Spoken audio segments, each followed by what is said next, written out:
Assalamualaikum warahmatullahi wabarakatuh.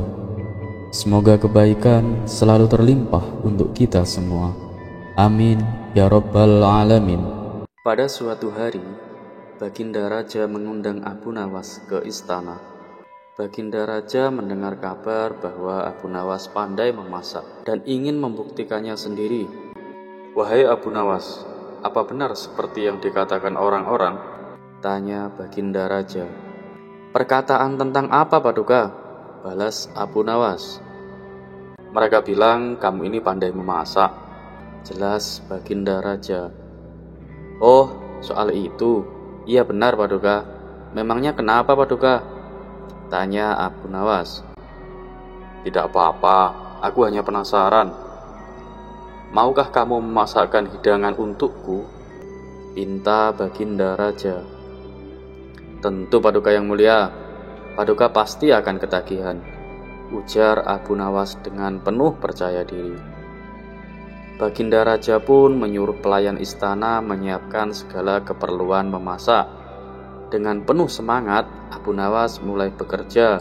Ia memilih memasak ikan panggang, hidangan kesukaan Baginda Raja. Dan setelah selesai, ia pun menyajikannya di atas meja makan. "Wahai Paduka yang mulia, silahkan dicicipi hidangan ini," kata Abu Nawas mempersilahkan. Saat Baginda Raja mencicipinya, ia tak kuasa menahan kelezatan yang belum pernah ia rasakan sebelumnya. "Sungguh luar biasa. Baru kali ini aku merasakan hidangan yang begitu lezat," puji Baginda Raja. "Wahai Abu Nawas, di mana kamu belajar memasak?" tanya Baginda Raja. "Oh, itu rahasia, Paduka. Tidak boleh ada seorang pun yang tahu," jawab Abu Nawas santai. Baginda Raja yang awalnya bangga dengan Abu Nawas mendadak berubah kesal. Di saat seperti ini pun Abu Nawas masih sempat mengerjainya. Padahal Baginda Raja ingin memberinya hadiah atas masakannya yang lezat. Namun kali ini ia justru ingin menguji kepintaran Abu Nawas. "Kamu ingin hadiah dariku, Abu Nawas?" tanya Baginda Raja. "Tentu, Paduka yang mulia. Bukankah saya telah membuat Paduka senang dengan hidangan ikan panggang yang lezat ini?" ujar Abu Nawas. "Baiklah, tapi ada tantangan yang harus kamu selesaikan. Jika berhasil, aku akan menggandakan hadiahmu. Namun, jika gagal, kamu tidak akan mendapat hadiah sama sekali," terang Baginda Raja. "Baiklah, Paduka yang mulia, hamba siap menerima tantangan." "Apa tantangannya, Paduka?" tanya Abu Nawas. "Ini masih soal masak-memasak. Apa kamu yakin bisa melakukannya? Jika gagal, kamu juga akan dihukum loh," kata Baginda Raja menegaskan. "Kalau soal memasak, itu sudah menjadi keahlian saya, Paduka. Pasti akan saya selesaikan dengan mudah," jawab Abu Nawas dengan penuh percaya diri. Baginda Raja tersenyum licik, lalu berkata, "Tantangannya adalah kamu harus memasak hidangan ikan tanpa menggunakan api. Dan hidangan itu harus matang serta lezat." Abu Nawas yang tadinya ceria mendadak pucat dan gemetaran. Melihat perubahan wajahnya, para menteri istana tertawa terbahak-bahak. "Coba lihat Abu Nawas sampai gemetaran," celeduk salah satu menteri membuat gelak tawa semakin keras. Sementara itu, Abu Nawas yang kebingungan mulai memutar otak agar bisa mendapatkan hadiah sekaligus lolos dari hukuman. Dan tak butuh waktu lama, ia pun segera menemukan ide cemerlang. "Paduka yang mulia, izinkan saya pulang ke rumah sebentar, Paduka," pinta Abu Nawas. "Loh, pulang? Kamu bahkan belum melaksanakan tantangan ini. Kenapa ingin pulang?" tanya Baginda Raja heran. "Begini, Paduka, untuk menjalankan tantangan ini, saya harus membawa peralatan dari rumah, termasuk bahan-bahan makanan yang akan saya masak, Paduka," jawab Abu Nawas. "Ngapain repot-repot? Di istanaku semuanya serba ada. Kamu tinggal pilih mau yang mana," balas Baginda Raja. "Saya tahu, Paduka, tapi tantangan yang Paduka berikan membutuhkan peralatan ajaib. dan hanya saya yang memilikinya, ujar Abu Nawas. Mendengar hal itu, Baginda Raja menjadi penasaran. Ya sudah, aku penuhi permintaanmu. Tapi ingat, kamu harus kembali sebelum matahari tenggelam, perintah Baginda Raja. Dan setelah diizinkan pulang, beberapa jam kemudian Abu Nawas pun kembali ke istana. Hei Abu Nawas, mana peralatan ajaib yang kamu maksud itu? Aku lihat kamu tidak membawa apapun, tanya Baginda Raja heran. Abu Nawas pun tersenyum. Jika Paduka ingin melihatnya, silahkan khayalkan saja bahwa saya membawa berbagai macam peralatan, seperti kompor, wajan, dan ikan yang akan saya masak, jawab Abu Nawas dengan santai. Lalu Abu Nawas pun mulai bertingkah, seolah-olah sedang memasak ikan panggang di dalam wajan khayalannya. Alhamdulillah, hidangan ikan panggang sudah selesai dibuat Paduka. Silahkan Paduka cicipi, kata Abu Nawas dengan penuh percaya diri. Baginda Raja pun melongo. Mana ikan panggangnya Abu Nawas? Tanyanya dengan heran. Loh, bukankah tadi sudah saya beritahu, ikan panggangnya hanya bisa dilihat dan dinikmati jika Paduka menggunakan khayalan Paduka. Ini adalah satu-satunya cara untuk bisa memasak hidangan tanpa menggunakan api, jelas Abu Nawas. Baginda Raja pun terdiam sejenak, lalu tertawa terbahak-bahak. Abu Nawas, kamu selalu punya berbagai macam cara, ujar Baginda Raja sambil menggeleng-gelengkan kepalanya. Dan sesuai dengan kesepakatan, Baginda Raja pun menggandakan hadiah untuk Abu Nawas.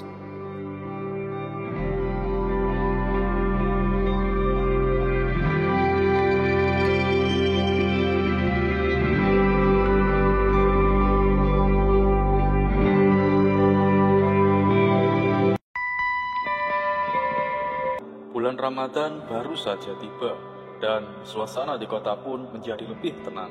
Di siang hari sudah barang tentu banyak orang yang mengurangi aktivitasnya agar tetap kuat berpuasa. Namun di antara mereka ada satu orang yang tampak bersemangat, yaitu Abu Jahil.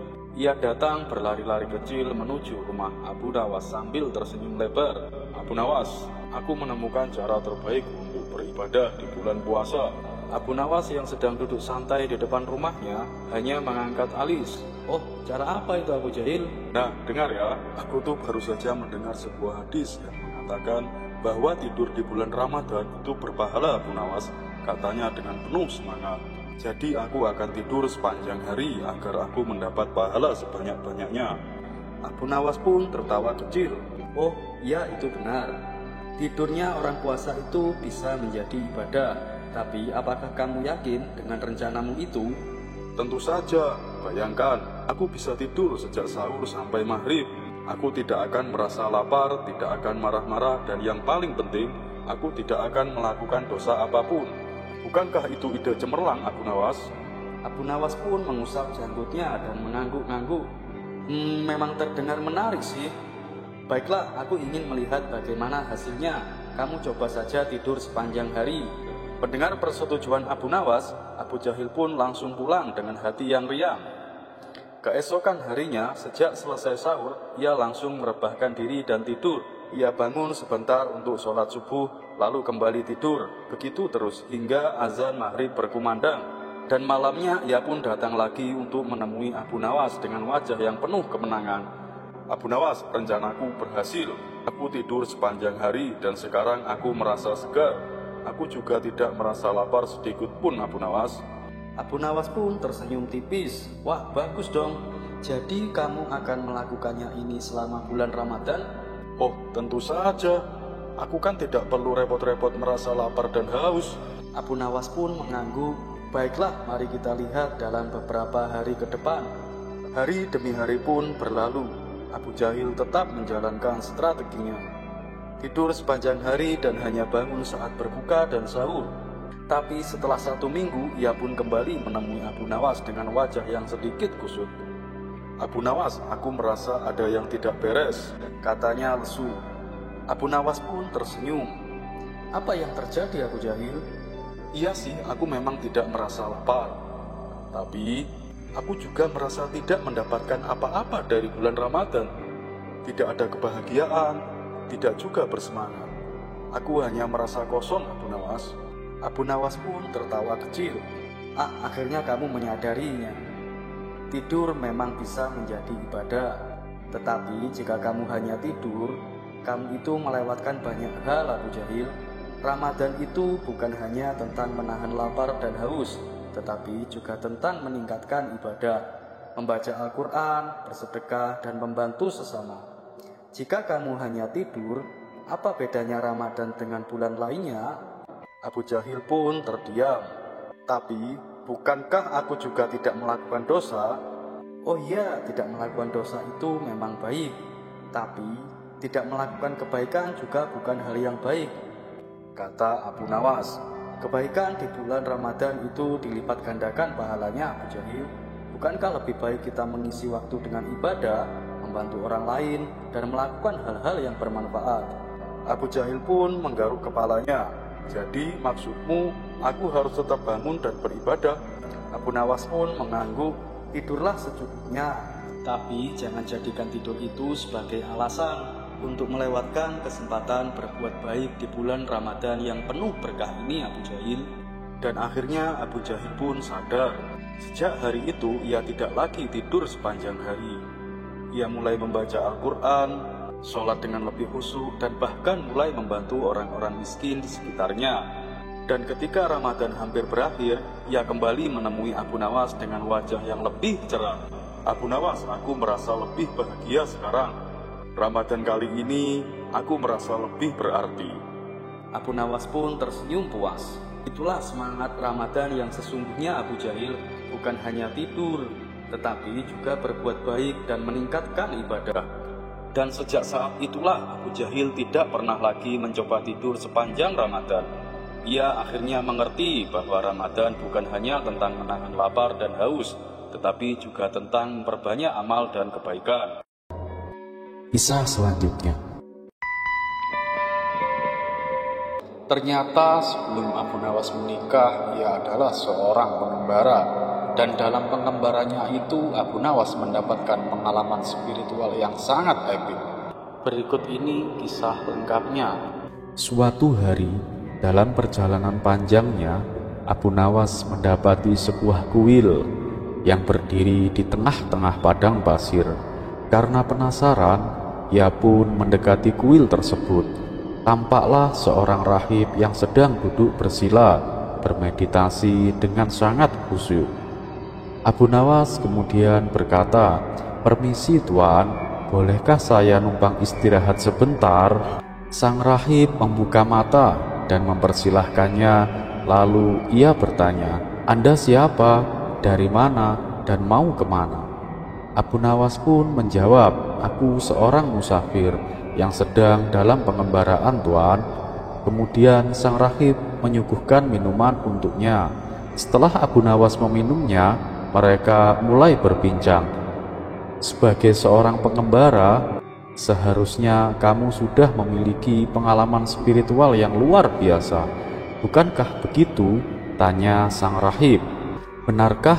Lalu apa yang sudah Tuan dapatkan dari meditasi yang sering Tuan lakukan?" balas Abu Nawas.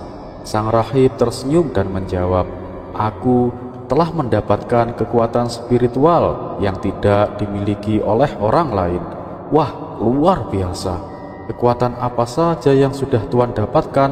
tanya Abu Nawas penasaran. "Aku bisa melihat sesuatu yang aku kehendaki, meskipun jaraknya terpisah lautan. Aku juga bisa mengetahui isi hati seseorang," jawab sang rahib dengan bangga. Kemudian sang rahib balik bertanya, "Kalau kamu dengan pengembaraan sucimu itu, kekuatan spiritual apa yang sudah kamu dapatkan?" Abu Nawas tersenyum dan berkata jujur, "Tuan, aku tak memiliki kekuatan apapun. Tapi aku pernah mengalami pengalaman spiritual yang sangat mengagumkan." Sang rahib penasaran. "Wah, pengalaman spiritual apa itu? Coba ceritakan padaku." Abu Nawas menggeleng pelan. "Aku ragu, Tuan. apakah cerita ini bisa memberi manfaat untukmu? Namun, sang rahib terus mendesak agar Abu Nawas menceritakan pengalaman tersebut. Maaf tuan, tapi aku harus pergi sekarang juga. Aku harus melanjutkan perjalananku, kata Abu Nawas. Tidak, aku tidak akan membiarkanmu pergi sebelum kamu menceritakannya, ujar sang rahib yang penuh rasa ingin tahu. Abu Nawas pun tersenyum dan akhirnya berkata, baiklah, aku akan menceritakannya. Tapi jangan sampai ada orang lain yang tahu ya. Sang rahib semakin penasaran dan berjanji akan merahasiakannya. Jadi begini tuan, suatu waktu dalam perjalananku aku hampir mati kelaparan.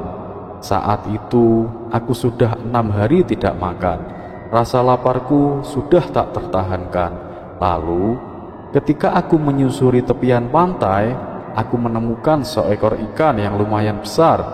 Aku pun segera menangkapnya, memakannya dan menjadikannya bekal untuk beberapa hari ke depan, cerita Abu Nawas dengan santai. Mendengar hal itu, sang rahib spontan memasang wajah kecewa dan berkata, "Hah? Itu mah bukan pengalaman spiritual, itu hanya pengalaman biasa. Kamu lapar, lalu makan, dan akhirnya kenyang."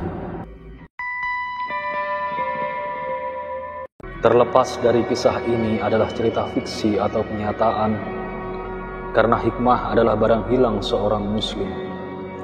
Di mana ia menemukannya, maka ia berhak mengambilnya. Dan satu yang harus selalu kita tahu, bahwa Allah Subhanahu wa Ta'ala tidak pernah menjanjikan bahwa langit itu selalu biru, bunga selalu mekar, mentari selalu bersinar. Tapi ketahuilah bahwa Dia selalu memberi pelangi di setiap badai, senyum di setiap air mata, berkah di setiap cobaan, dan jawaban di setiap doa. Dan seperti biasa, syair Abu Nawas di akhir hayatnya. Ketika Abu Nawas meninggal dunia, Imam Syafi'i awalnya tak mau mensolati jenazahnya. Namun, saat jenazah Abu Nawas hendak dimandikan, ditemukan secari kertas di kantong bajunya yang berisi syair ini. Wahai Tuhanku, dosa-dosaku terlalu besar dan banyak, tapi aku tahu bahwa ampunanmu lebih besar. Jika hanya orang baik yang boleh berharap kepadamu, lalu kepada siapa para pelaku maksiat akan berlindung dan memohon ampunan? Ku berdoa kepadamu sebagaimana engkau perintahkan dengan segala kerendahan. Jika engkau tampik tanganku, lantas siapa yang memiliki kasih sayang? Hanya harapan yang ada padaku ketika aku berhubungan denganmu dan keindahan ampunanmu. Ku pasrah setelah ini. Setelah membaca syair tersebut, Imam Syafi'i menangis sejadi-jadinya dan langsung mensolati jenazah Abu Nawas. Kisah selanjutnya. Assalamualaikum warahmatullahi wabarakatuh. Semoga kebaikan selalu terlimpah untuk kita semua. Amin, amin, ya rabbal alamin. Suatu hari, Baginda Raja mengundang beberapa ulama untuk berkumpul di istana. Dan tentunya Abu Nawas juga tak ketinggalan hadir dalam pertemuan tersebut. Tujuan Baginda Raja mengundang mereka untuk membahas tentang berbagai masalah hukum-hukum agama. Dengan begitu, beliau tetap bisa menimba ilmu tanpa harus meninggalkan istananya. Ulama fikih menyampaikan keilmuannya seputar halal haram dalam hukum agama. Ulama tauhid menyampaikan keilmuannya seputar keesaan Allah beserta kekuasaannya yang meliputi alam semesta. Begitu juga dengan ulama selanjutnya. Setelah masing-masing ulama menyampaikan ilmu sesuai dengan bidangnya, ini tibalah giliran Abu Nawas. Karena bingung harus menyampaikan apa, Abu Nawas berkata, "Ampun Paduka yang mulia, apa yang ingin Paduka dengar dari saya? Saya rasa para ulama ini sudah menyampaikan semuanya," ujar Abu Nawas. "Kalau menurutmu demikian, baiklah, Berarti sekarang waktunya tanya jawab. Las Baginda Raja. Abu Nawas, apa yang kau ketahui tentang rizki? Tanya Baginda Raja kepada Abu Nawas. Kita semua kan pasti meyakini bahwa rizki datangnya dari Allah. Sebagaimana dalam firman-Nya, tak ada suatu binatang melata pun di bumi melainkan Allah lah yang memberi rizki. Rizki itu datang dari mana saja, Paduka. Kita sebagai manusia cukup bertawakal dengan benar. Niscaya rizki akan datang kepada kita. Lakukan yang menjadi bagianmu. Selanjutnya, biar Allah yang mengurus lainnya. Ini berdasarkan hadis Nabi yang berbunyi, andai kalian bertawakal kepada Allah dengan sebenar-benarnya tawakal, niscaya Allah akan memberi rizki kepada kalian. Sebagaimana Ia memberikan rizki kepada burung yang pergi dalam keadaan lapar, lalu pulang dalam keadaan kenyang. Kata Abu Nawas menjelaskan, ternyata pandangan Abu Nawas mengenai rizki tidak sependapat dengan para ulama yang hadir. Wahai Abu Nawas, seandainya seekor burung tidak keluar dari sangkarnya, bagaimana mungkin ia mendapatkan rizki? Tanya salah satu dari mereka. Untuk mendapatkan rizki, dibutuhkan usaha dan kerja keras, Abu Nawas. Rizki itu tidak datang sendiri, melainkan harus dicari dan didapatkan melalui sebuah usaha timpal yang lain.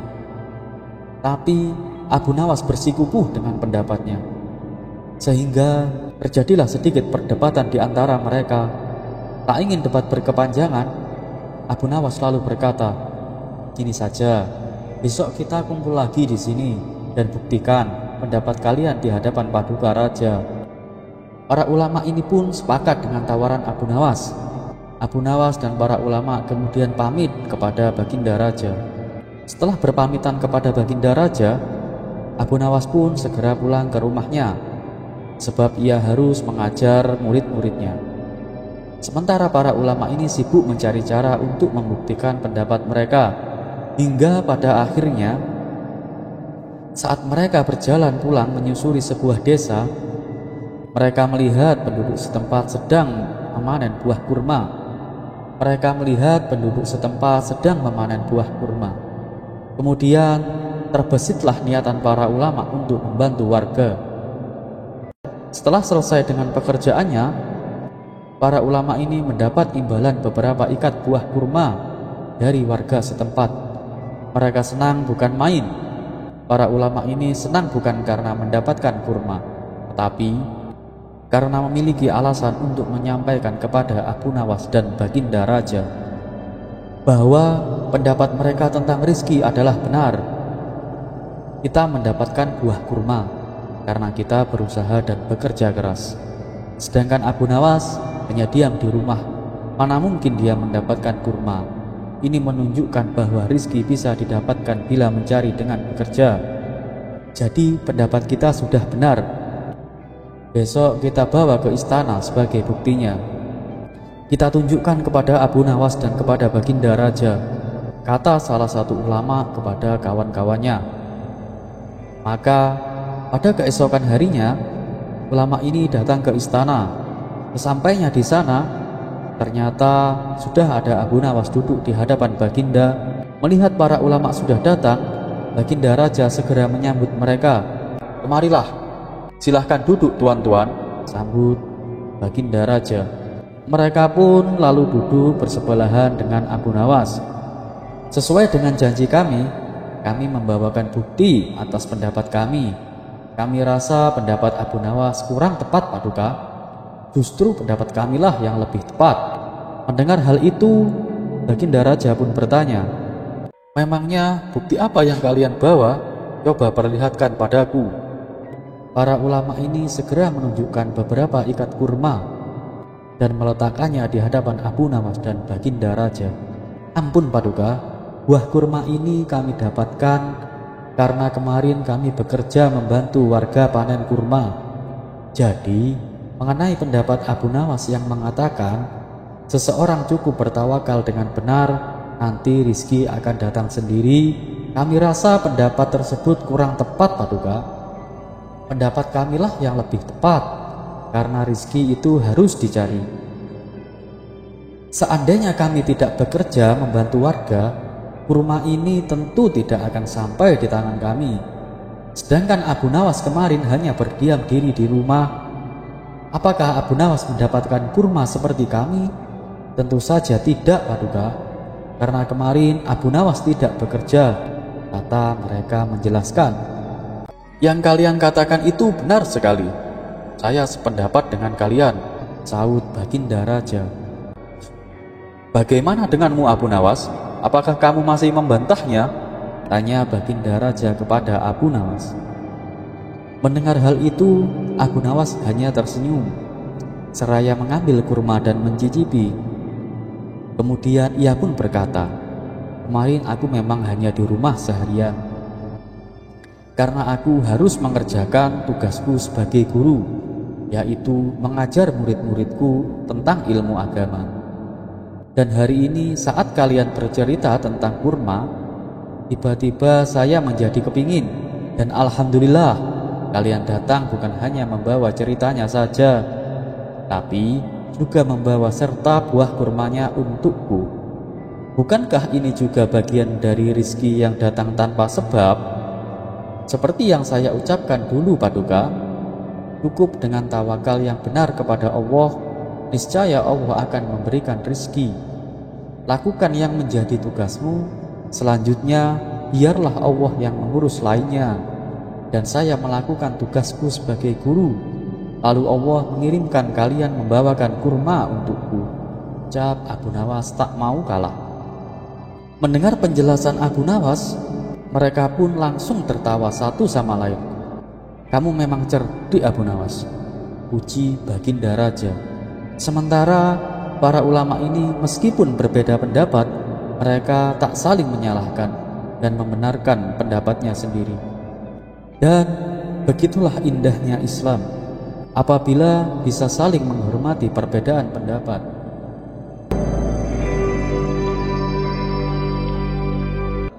Terima kasih. Wassalamualaikum warahmatullahi wabarakatuh. Kisah selanjutnya.